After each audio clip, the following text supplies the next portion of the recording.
Everyone, कैसे हैं आप सब। आई होप आप सभी अच्छे होंगे। मैं भी ठीक हूँ। Welcome to my channel midnight feeling love story में। चलिए हम अपनी कहानी की शुरुआत करते हैं। तुम मिले तो हम बने। सीधा कहानी से शुरू करते हैं। कहानी में जो हमारी सलोनी है वो काफ़ी टूट चुकी थी रोशनी और नताशा की बाहों में। काफ़ी दर्दनायक पल था। जैसे जैसे रोशनी ये सारी बातें बता रही थी बरखा अपनी मुट्ठी को कस के पकड़ी हुई थी, कंजी हुई थी। बहुत दिल में दर्द हो रहा था उसे, बहुत तकलीफ हो रहा था। उसकी आंखों से आंसू बह रहे थे, उसकी आंखें लाल हो चुकी थी। शायद अगर उसका अभी शायद गिरीश सामने आ जाए तो वो गिरीश का क्या हाल करे वो भी नहीं जानती। कुछ ऐसी सिचुएशन थी वहाँ पर। उसे बहुत तकलीफ़ हो रही थी सलोनी के लिए। मनु वो तकलीफ़ बर्दाश्त नहीं कर पा रही थी। रोशनी फिर आगे बताती है कि उसके बाद हम लोग उसे अपने घर पे लेकर गए। उसने बताने से मना कर दिया था अपने परिवार वालों को ये सारी बातें, कि मेरे परिवार वालों को ये सारी बातें मत बताओ। पता नहीं वो क्या सोचेंगे कि उनकी बेटी कहीं मुँह काला करके आई है, शायद ऐसा कुछ, या फिर कुछ ज़्यादा ही स्ट्रेस ले लेंगे मेरे मम्मी पापा। इसीलिए उसने अपने मम्मी पापा को बताने से मना कर दिया था। और नताशा और रोशनी ने भी हाँ बोल दिया था। ऐसे ही वो लोग उसे घर पे लेकर जाते हैं। रोशनी के घर पे जाते हैं। रोशनी के घर पे सलोनी कई महीनों तक थी वहाँ पर। रोशनी बता रही थी कि कुछ महीने, कम से कम 3 से 4 महीने मेरे कमरे में यहाँ तक कि कोई आ भी नहीं पाता था सिवाय नताशा के। सलोनी घबरा सी जाती थी। कई रातों से सलोनी सोती भी नहीं थी। हर बार रात में वो घबरा के उठती थी, तकलीफ हो जाती थी उसे। कभी कभी तो ऐसा हो जाता था कि यहाँ तक कि जब रोशनी बता रही थी कि मेरी मम्मा भी रूम में आती थी तो सलोन हड़बड़ा जाती थी, बहुत डर जाती थी, वो पैनिक करने लगती थी, काफ़ी घबरा जाती थी वो। उसे उस सिचुएशन में संभालना बहुत मुश्किल हो गया था हम लोगों के लिए, बहुत मुश्किल। कभी हम लोगों में से किसी न किसी एक को उसके पास रहना ही पड़ता था। यहाँ तक कि कहीं ना कहीं वॉशरूम जाना भी बहुत प्रॉब्लमेटिक हो गया था। कभी मैं रहती थी तो नताशा नहीं होती थी, लेकिन कभी नताशा होती थी तो मैं नहीं रह पाती थी। हम दोनों में से कोई ना एक कंपलसरी उसके पास रहता था। बहुत मुश्किल मंजर था वो सलोनी के लिए, हम लोगों के लिए। हम लोगों के आंखों से आंसू निकलते थे। हर दिन तकलीफ होती थी उसे इस हाल में देखकर। इवन वो यहाँ तक कि अपने मम्मी पापा से भी नहीं मिलना चाहती थी। 6-7 महीने तक उसने अपने आप को एक कमरे में बंद रखा था। सिर्फ मैं और नताशा जा सकते थे, बस। उन 6-7 महीनों में उसकी मम्मी डैडी की हालत भी ठीक नहीं थी। फिर हम लोगों ने बाद में बता दिया था उन्हें सारी सिचुएशन, और ये भी बोला था कि सलोनी नहीं चाहती कि आप लोगों को ये बात पता चले, तो उसके सामने ये बात मत बताइएगा। वैसा ही होता है, उसके मम्मी पापा उसके सामने इस बात का कोई जिक्र नहीं करते। लेकिन हालांकि माँ बाप हैं तो तकलीफ़ तो होगी कि उनकी बेटी के साथ इतना गंदा हादसा हो गया। सलोनी को बोला भी हम लोगों ने कुछ केस करने के लिए, चल हम लोग पुलिस के पास चलते हैं, केस करते हैं, लेकिन सलोनी ने मना कर दिया। कहीं ना कहीं वो ये सोचकर मना कर दी कि समाज के सामने आएगी चीज़ें तो क्या होगा, समाज क्या सोचेंगे, लोग क्या सोचेंगे, कैसी कैसी बातें बनाएंगे। और अक्सर ऐसा ही होता भी है। बहुत सारे केसेस ऐसे होते हैं दुनिया में जो कि हम बोलते नहीं हैं। हम अपनी ही तकलीफ़ को अपने अंदर रख लेते हैं, ये सोच के कि ये दुनिया वाले, समाज क्या सोचेंगे, किस नज़र से देखेंगे, कैसी कैसी बातें करेंगे, मेरे पीछे मेरे मम्मी पापा के साथ किस तरीके से ट्रीट करेंगे, बिहेव करेंगे। यही सारी सोच को अपने अंदर रखते हुए सलोनी ने पुलिस के पास नहीं गई थी। ये सुनते ही बरखा को बहुत गुस्सा आती है इन समाज के ऊपर, दुनिया वालों के ऊपर। कहीं ना कहीं उसका भी तो यही सब के चक्कर में चीज़ें हुई थी। उसको बचपन से ही समाज से बहुत घिन आती थी, बहुत गुस्सा आती थी समाज के ऊपर। कौन है ये समाज वाले, कौन है? जब हमें ज़रूरत पड़ती है तो ये समाज वाले अपना मुंह मोड़ लेते हैं, लेकिन जब इनको मजाक उड़ाना होता है किसी चीज़ के लिए तो ये आ जाते हैं। इनको बस पॉइंट चाहिए होता है मजाक बनाने के लिए बस। और कहीं ना कहीं हम इन समाज के लिए ही अपने आप को दबा रखते हैं। इसी वजह से बरखा भी काफ़ी चिढ़ चुकी थी इन समाज के नाम से। जैसे जैसे ये सारी बातें रोशनी बताती है, नताशा की हालत भी ठीक नहीं थी वहाँ पर। नताशा के भी आंखों से आंसू गिर रहे थे, मानो वो मंजर वो फिर से जी रही थी। शनाया ये देखती है, उसके पास आती है, कहीं ना कहीं उसे कंसोल करने लगती है। प्रतिभा भी थी रोशनी के पास, उसका हाथ पकड़ी थी, संभाल रहे थे दोनों एक दूसरे को। लेकिन यहाँ बरखा की हालत ठीक नहीं थी। वो सारी बातें ख़त्म करती है और रोशनी की तरफ देखती है। रोशनी भी सारी बातों को ख़त्म करते हुए एक बार बरखा की तरफ देखती है तो देखती है कि बरखा की हालत कुछ ठीक नहीं है। तो बस एक बात बोलती है कि वो जैसी अब है पहले वैसी नहीं थी। मैंने उस सलोनी को खो दिया उस हादसे के बाद से। हादसा नहीं बोल सकते, एक दर्दनाक मंजर बोल सकते हैं जिसे शायद अब तक सलोनी नहीं निकाल पाई है अपनी जहन से। उसके जहन में अभी भी वो सारी चीज़ें बसी हुई है जिसके वजह से उसे आज भी वो सारी चीज़ों को तकलीफ़ होती है, दर्द होती है और वो दिखाती नहीं है। उसके वो शांत चेहरे के पीछे छुपी हुई दर्द, उसकी वो पोलाइटनेस के पीछे, पोलाइटनेस स्माइल के पीछे वो दर्दनाक आंसू, वो सहमी हुई सलोनी। शायद वो किसी को दिखाना नहीं चाहती, इसीलिए वो अपना ये रूप दिखाती है सबको। बरखा चीज़ें समझ रही थी और फिर वहाँ से वो उठती है और एक बार सलोनी के कमरे में जाती है, जिस कमरे में सलोनी सो रही थी। जाती है तो देखती है कि सलोनी जो थी एक तकिए को, पिलो को हक करके रखी थी कस के।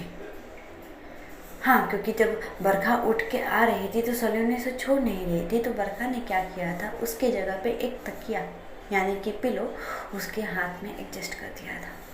तो वो वही करती है, वो देखती है कि सलोनी कस के पकड़ी।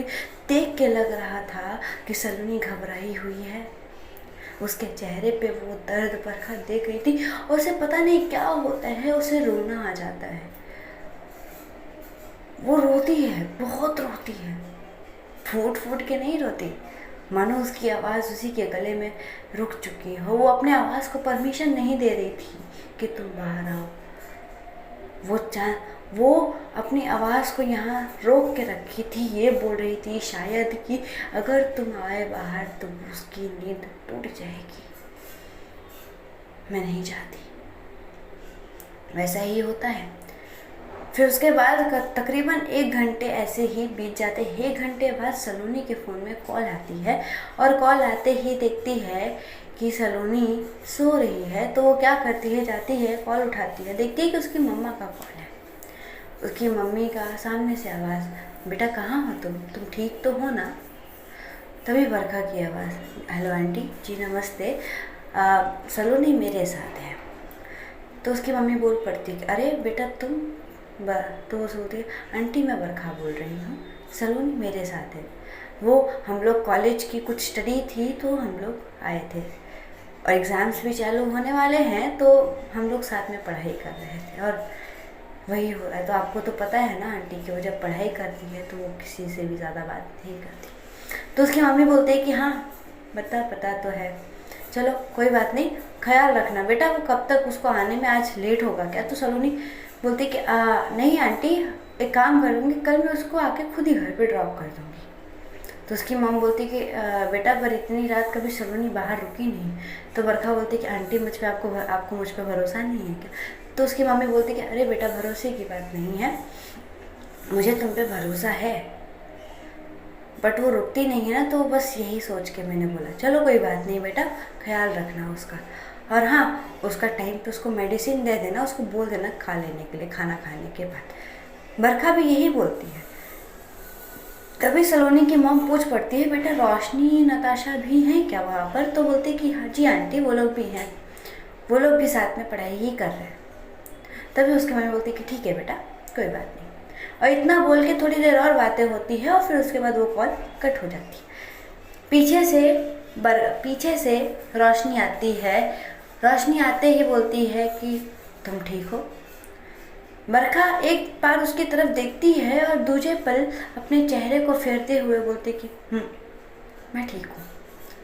तभी रोशनी बोल पड़ती है, क्या हुआ है? पता नहीं बरखा को क्या होता है, वो रोशनी की आंखों में देखते हुए बोलती है, उस लड़के का क्या हुआ? तभी रोशनी बोलती है, गिरीश का?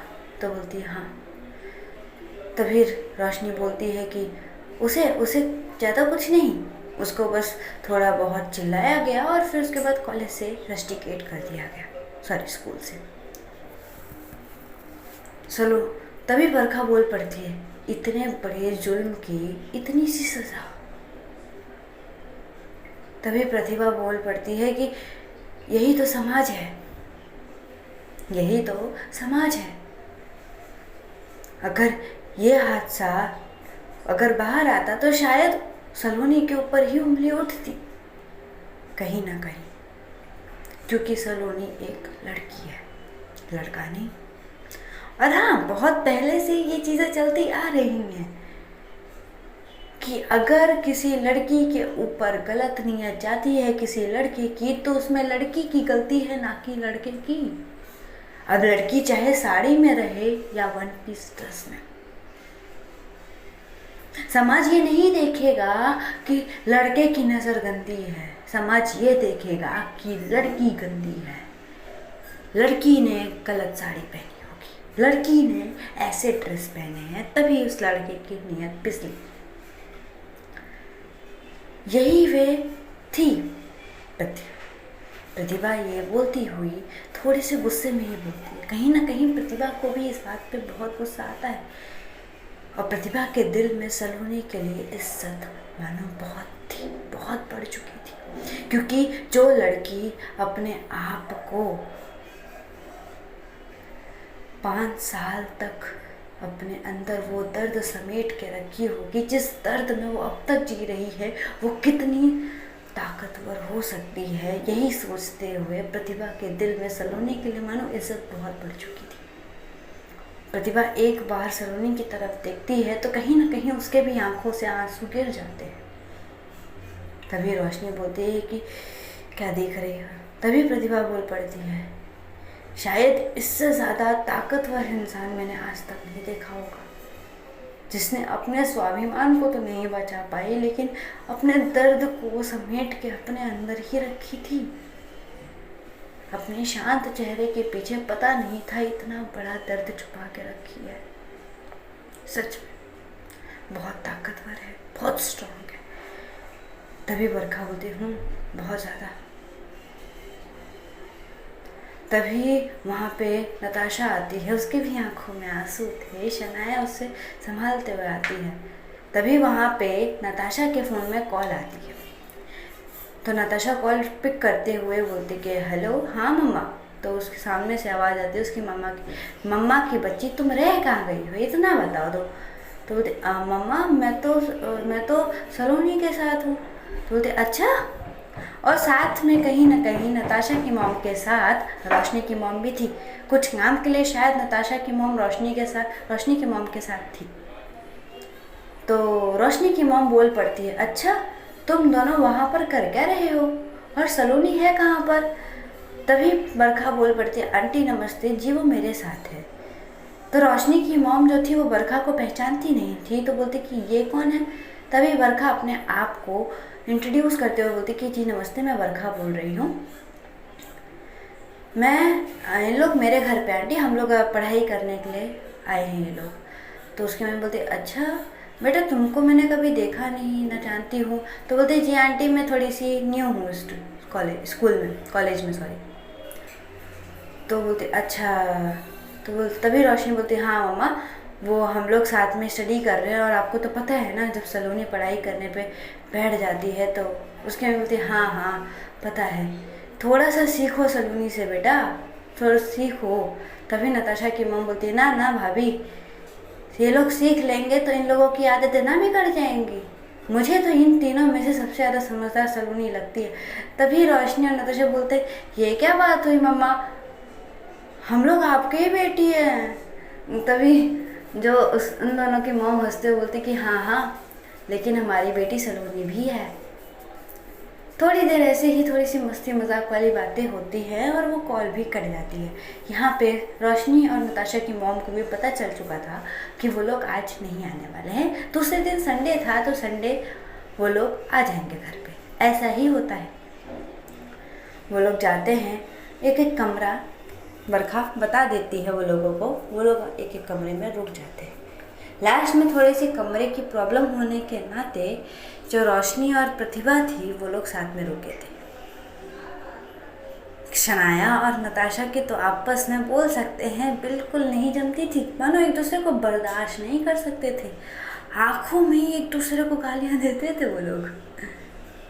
गालियां मीशू से कि हद हो गई भगवान जी, मतलब इसको मेरे सामने ही क्यों लाके खड़ा करना होता है आपको, कुछ उस प्रकार की।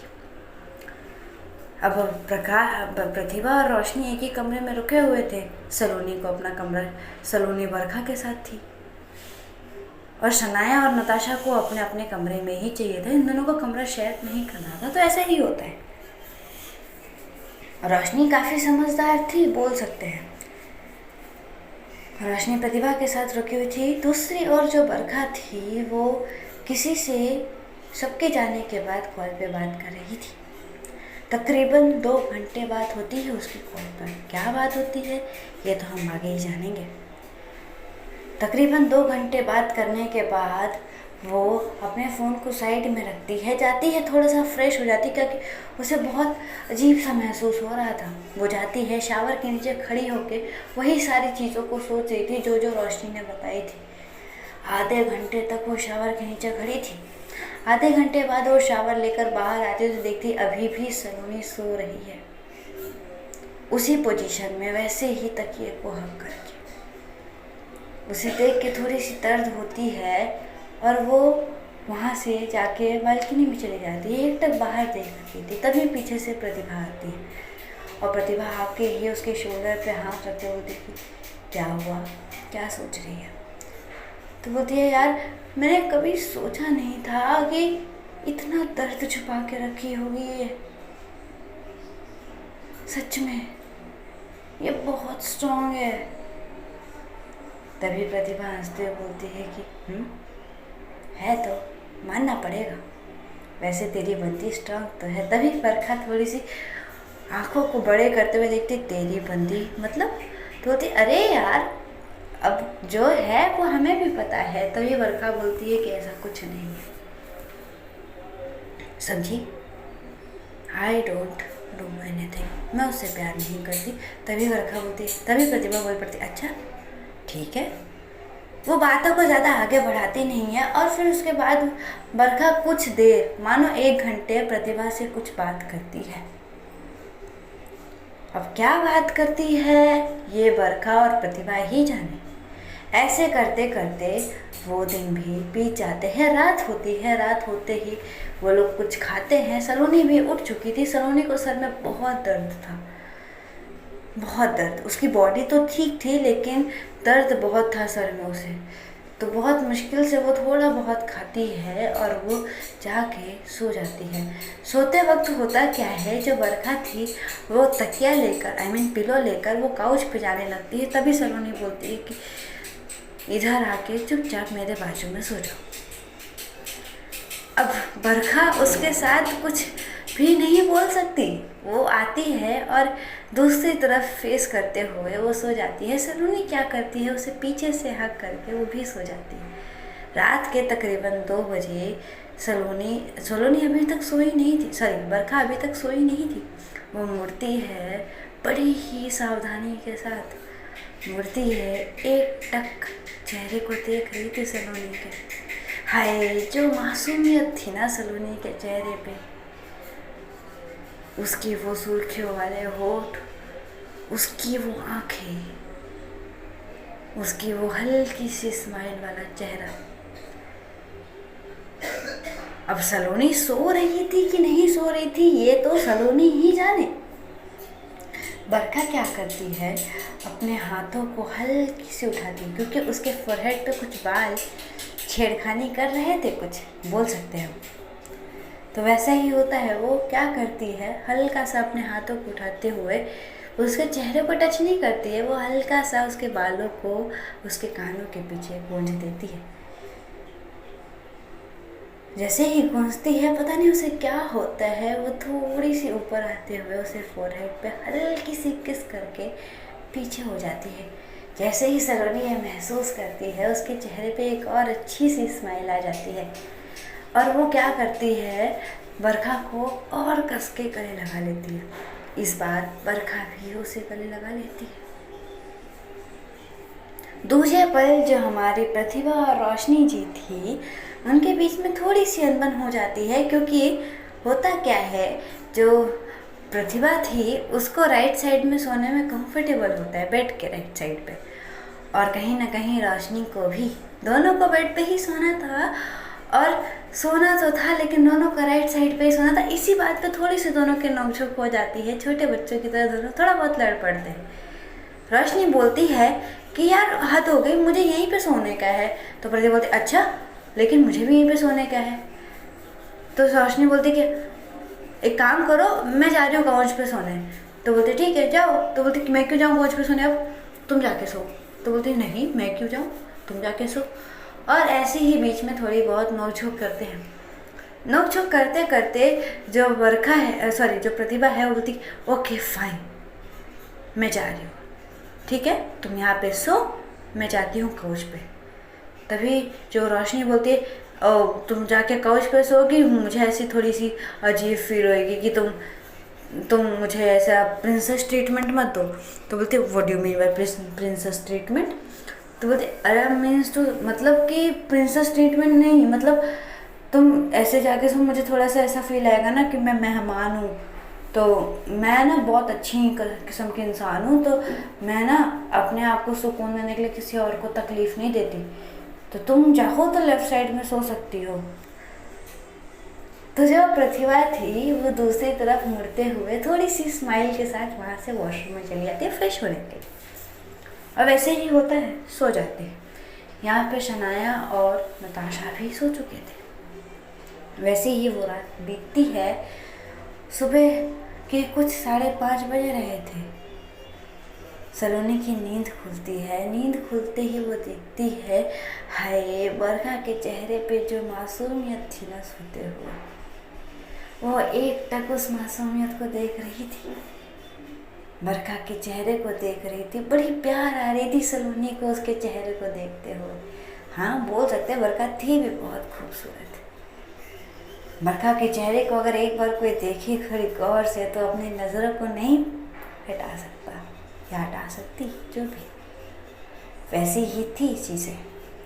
तो सलोनी एक टक उसके चेहरे को देख रही थी। पता नहीं बरखा हल्की सी हलचल करती है तो सलोनी थोड़ी सी घबरा जाती और घबरा के पीछे जाने लगती है। तभी बरखा क्या करती है, उसके कमर में हाथ डालते हुए अपनी तरफ और खींचती है, और खींचते हुए ही बोलती है ऐसे इतने प्यार से मत देखो।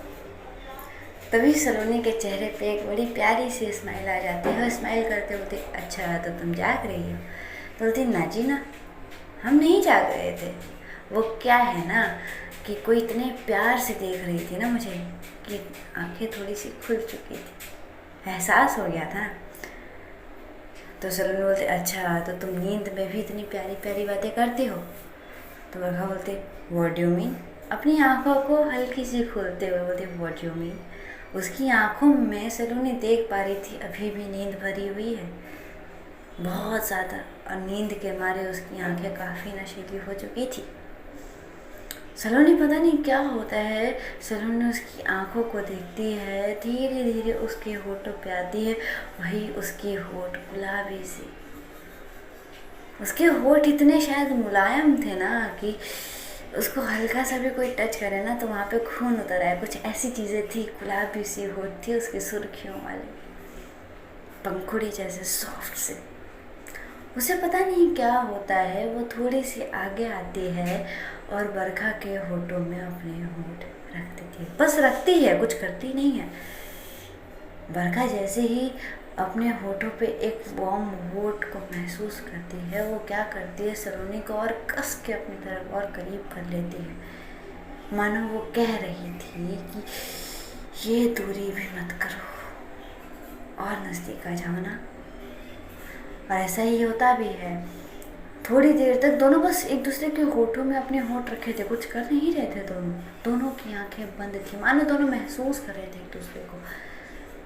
बरखा पता नहीं सलोनी के साथ इतना कंफर्टेबल फील करती थी कि वो सलोनी के साथ कुछ भी चीज़ें करने से पहले ज़्यादा सोचती नहीं थी। बरखा दुनिया के सामने कैसी थी ये सलोनी अच्छे से जानती थी, लेकिन जब बरखा सलोनी के साथ होती थी तो वो उसका अलग ही रूप होता था, एक सॉफ्टनेस वाला, जो उसके दिल में सिर्फ सलोनी के लिए ही थी। फीलिंग्स, प्यार वाले एहसास, मानो वो अगर सलोनी कुछ भी कहे ना तो बरखा तुरंत पूरा करने की चीज़ें कर सकती है, ऐसी ही कुछ चीज़ें थी। फिर उसके बाद सलोनी थोड़ी सी पीछे होती है तो बरखा उसकी आंखों में, अपनी आंखें अभी तक उसने बंद करके रखी थी, लेकिन थोड़ी सी अपनी आंखें खोलते हुए सलोनी के चेहरे पे देखी। सलोनी के चेहरे आंखें बंद थी अभी भी। सलोनी थोड़ी सी पीछे वो बोलती है कि this is not the right time, सो जाओ तुम। और ऐसा कह के वो पीछे हटने ही लगती है। तभी पता नहीं बरखा को क्या होता है, वो उसके हाथ को पकड़ती है और अपनी तरफ और पुल करती है, और पुल करते हुए अब वो उसके होठों को छूने लगती है बड़ी ही पैशनेट वे में। दोनों की किस बहुत डीप थी, तकरीबन 5 मिनट तक दोनों एक दूसरे को काफ़ी डीपली किस कर रहे थे। काफ़ी डीप एंड पैशनेट किस दोनों के बीच में थी। ऐसी ही चीज़ें होती हैं। तकरीबन 5 मिनट बाद दोनों ही दूर होते हैं। होते ही जो सलोनी है वो जाती है, फ्रेश होती है। फ्रेश होने के बाद अब उसे अपनी चीज़ें काफ़ी अच्छी लग रही थी, वो बेहतर फील कर रही थी। और यहाँ पे जैसे ही सलोनी हट जाती है, बरखा क्या करती है, थोड़ी देर तक तो सलोनी को देखती है और फिर उसके बाद वो सो जाती है। सलोनी क्या करती है, फ्रेशअप होती है। फ्रेशअप होने के बाद वहाँ पे एक टेरिस था। एज यूजुअल सलोनी का रूटीन, वो अपने रूटीनों को छोड़ना पसंद नहीं करती कभी भी। वही होता है, वो जाती है टेरिस पे जाती है। टेरिस पे जाते ही वहाँ पे वो अपना थोड़ा बहुत एक्सरसाइज और सूर्य नमस्कार करने लगती है। ऐसे करते करते कुछ 6, साढ़े 6, 7 बज चुके थे। तभी बरखा की नींद खुलती है। वो खुलती भी कैसे है, एक मेड आके दरवाजे पे नॉक करती है, बरखा की नींद खुल जाती है। बरखा की नींद खुलती है तो देखती है कि सलोनी उसके पास नहीं। वो थोड़ी सी पैनिक हो जाती है और इधर उधर ढूंढते हुए वो बाहर आती है। मेड ने ब्लैक कॉफ़ी लाई थी जो कि बरखा को चाहिए होती है सुबह सुबह एक, लेकिन बरखा वो कॉफ़ी पीती नहीं है, साइड में रखती है और बाहर आती है देखती है कि जो रोशनी है वो भी जगी हुई है। तो बरखा आती है और पूछती है कि सलोनी को देखा तुम लोगों ने कहीं पे? प्रतिभा तो कंफ्यूज थी, उसे पता नहीं था, लेकिन रोशनी जो थी वो हंसते हुए बरखा का हाथ पकड़ती है और बोलती कि चलो मेरे साथ। और वैसे ही होता है, तो सभी लोग जाते हैं देखते हैं टेरिस के एक साइड पे खड़े होके बरखा देखती है कि जो सलोनी है वो टेरिस पे ही एक्सरसाइज अपने हाथों को फोल्ड करके सूर्य नमस्कार कर रही थी। बरखा जैसे ये देखते उसे काफ़ी अच्छी लग रही थी। उस समय सलोनी इतनी सुंदर लग रही थी कि क्या ही बोले। सलोनी के चेहरे पे वो मासूमियत, वो एक इकट्ठापन जैसे कि होता है ना, हम जब किसी चीज़ को बड़े दिल से चाहते हैं तो उसकी हर अदा हमें बहुत अच्छी लगती है, कुछ वैसी ही थी सलोनी। वैसे थी भी बहुत खूबसूरत और उसकी आंखें बंद थी। उसके चेहरे पे वो हल्की सी स्माइल उसके चेहरे को मानो और ग्लो कर रही थी। और उसके बाद जो सूर्य भगवान की किरण उसके चेहरे पे आ रही थी, हल्की हल्की, मानो वो समा बांध सी गई हो। बरखा एक टक देख रही थी, मानो उसमें खो चुकी थी वो। कब और वैसे ही वो देखते देखते 5 मिनट बिता देती है। यहाँ पे प्रतिभा कुछ बोल रही थी बरखा को, लेकिन बरखा को कुछ सुनाई नहीं दे रहा था। तभी नताशा बोल पड़ती है, लो जी लो, गई ये तो। तभी प्रतिभा देखती है तो देखती है कि जो बरखा है वो एकटक सलोनी को देख रही है। सलोनी अपना सूर्य नमस्कार करने में व्यस्त है। सलोनी ने नहीं देखा था अभी तक बरखा को। जब वो अपना सूर्य नमस्कार ख़त्म करती है तो एक बार पीछे जाने ही लगती है, तभी पीछे से रोशनी बोल पड़ती, अरे अरे अरे बस कर, इतना अच्छा इग्नोरेंस नहीं करना होता है। जैसे ही सलोनी आवाज़ सुनती है तो देखती है बाजू में देखती है तो शनाया, प्रतिभा, बरखा, रोशनी, नताशा सभी लोग उसी को देख रहे थे। अब थोड़ा सा उसे अजीब लगने लगता है कि ऐसे क्यों देख रहे हैं मुझे। तो एक बार देखती है तो देखती है कि बरखा बड़ी घूर घूर के उसे देख रही, तो उसे काफ़ी अनकंफर्टेबल लगता है। वो सोचती है कि कहीं मैं कुछ ख़राब तो नहीं पहन लिया, कुछ अजीब सा। तभी रोशनी आके उसके कानों में बोलती है कि हाय, ये तेरे चेहरे की रौनक ना किसी दिन हमारी जान न ले ले, जाने मन। तभी जो सलोनी है उसे थोड़ा सा पीछे करते हुए मारती है उसकी शोल्डर पे, बोलती क्या बकवास है, तू सुबह सुबह बस शुरू हो जाया कर। तो बोलती क्या ही करें। तभी नताशा पीछे से बोलती, उफ यार, तो सुबह सुबह इतनी इतनी इतनी सुंदर लगती है ना यार, तो कसम से यार लड़का होती ना। तभी सलोनी बोल पड़ती, बस कर, तेरा तो वही होता है रोज का, तू लड़का होती तो, अरे हद हो गई। तभी नताशा हंसते हुए उसके पास आते, दोनों ही आके सलोनी को हक कर लेते हैं। सलोनी भी दोनों को हक बैक करती है। हक बैक करते हुए बोलती कि क्या हुआ है, कुछ हुआ है क्या। तो बोलती नहीं नहीं कुछ हुआ थोड़ी है, लेकिन तेरे सुबह सुबह चेहरे को देखते हुए ना हमारी दिन बन गई हो। तभी प्रतिभा आके उसके कानों में आती है, बड़े प्यार से उसके कानों में आते पहले तो उससे पूछती है कैसी हो। बोलती ठीक। अभी तक बरखा उसे एकटक देख रही थी। बरखा अभी तक अपने होश से बाहर नहीं आई थी। जैसे ही प्रतिभा एक बार बरखा की तरफ देखती है तभी सलोनी के कान में जाके बोलती, हाय तुम्हारा तो जादू चल चुका है, कोई तो है जो तुम्हें अभी तक बेहोशी के साथ देख रही है। थोड़ा सा जो प्रतिभा है वो पीछे होती है तो सलोनी उसको एकटक देखने लगती है। तो प्रतिभा इशारा करते हुए बरखा की तरफ करती है। बरखा तो अभी तक देख रही थी, शनाया उसके पीछे ही खड़ी थी, मुस्कुरा रही थी। तो जब वो बरखा की तरफ देखती है तो बरखा उसके चेहरे पे हल्की सी स्माइल के साथ वो अभी तक देख रही थी। मानो दोनों ही जब एक दूसरे की आंखों में देखते हैं तो वो समा बंद सी जाती है। थोड़ी देर तक जब दोनों एक दूसरे की आंखों में देखते हैं तभी जो शनाया है वो जब बरखा के पास जाती है और उसे थोड़ा सा ही हिलाते हुए ही बोलती है बरखा। तो बरखा जो थी वो थोड़ी सी हड़बड़ा के ही अपने होश से बाहर आती है, बोलती कि हाँ बोल क्या हुआ है। तभी शनाया बोल पड़ती है क्या हुआ है, तुझे नहीं पता क्या हुआ है। तो बोलती क्या बकवास है। तो बोलती अरे तू तो गुस्सा हो गई। बोलती तू ना अपनी हरकतें सुधार लिया कर। उसके सर पे थोड़ी सी टपली मारते हुए बोलती है। और वो क्या करती है, सलोनी के पास आती है और एक बार सलोनी की तरफ वापस देखते हैं और बोलती है कि नाश्ता नहीं करना है किसी को भी, सब की तरफ फिर देखते हुए बोलती। तभी जो नताशा है वो बोलती है नताशा है जो बोलती है यार भूख तो मुझे बहुत जोर से लगी है क्या कुछ। तभी जो शनाया बोलती है कि हाँ इसे बस खाने के लिए दे दो, बस नहीं खाने के लिए दे दो और सोने के लिए दे दो, और कुछ चाहिए होता है तुम्हें ज़िंदगी में अपने। तो जब भी नताशा बोल पड़ती है तुम्हारी क्या प्रॉब्लम है, हाँ तुम्हें सुबह सुबह और कोई नहीं मिला, मैं ही मिली थी, या जाके अपना काम करो तुम। तभी शनाया बोलती कि जा ही रहे हो, वैसे तुमसे भिड़ने का मुझे कोई शौक भी नहीं है। दोनों के बीच में थोड़ी बहुत अनबन होती है। फिर उसके बाद प्रतिभा थोड़ी सी गुस्से में बोलती बस भी करो तुम दोनों जाकर, क्या तुम लोग शुरू हो जाते सुबह सुबह। तो दोनों चुप हो जाते हैं। वैसे ही होता है नताशा, शनाया, बरखा, रोशनी, सलोनी, प्रतिभा सभी लोग आते हैं। वहाँ पे प्रकाश भी आ चुका था। आर्यन नहीं आता है क्योंकि आर्यन की चीज़ें थोड़ी सी अलग हो चुकी थी। जब आर्यन घर पे गया था तो एक्चुअली उसकी मम्मी की तबीयत थोड़ी सी ख़राब थी। उसके पापा किसी रीज़न के वजह से आउट ऑफ सिटी गए हुए थे अपने किसी काम के वजह से। तो उसको वो अपने मम्मी को हॉस्पिटल लेकर जाना था और अपनी मम्मी की ख्याल रखने के चक्कर में वो नहीं आ पाते। ये बात वो बरखा को टेक्स्ट करके बता दिया था। बरखा भी उसको बोलती है कि ठीक है, अगर कोई भी ज़रूरत पड़े तो मुझे बता देना। ऐसी ही होती है सारी चीज़ें। आते हैं ना, नाश्ते के टेबल पे आते हैं, सभी लोग नाश्ता करते हैं। नाश्ता करते हुए जो सलोनी थी वो चुप थी, काफ़ी शांत थी। बरखा एक टक देख रही थी। बरखा मानो समझने की कोशिश कर रही थी कि उसके सामने जो लड़की है वो कितनी स्ट्रांग है, कितनी ज़्यादा। वैसे ही वो लोग नाश्ता ख़त्म करते हैं। सभी लोग नाश्ता ख़त्म करते हुए बरखा जो है वो बोल पड़ती है कि घर पे नहीं जाना है।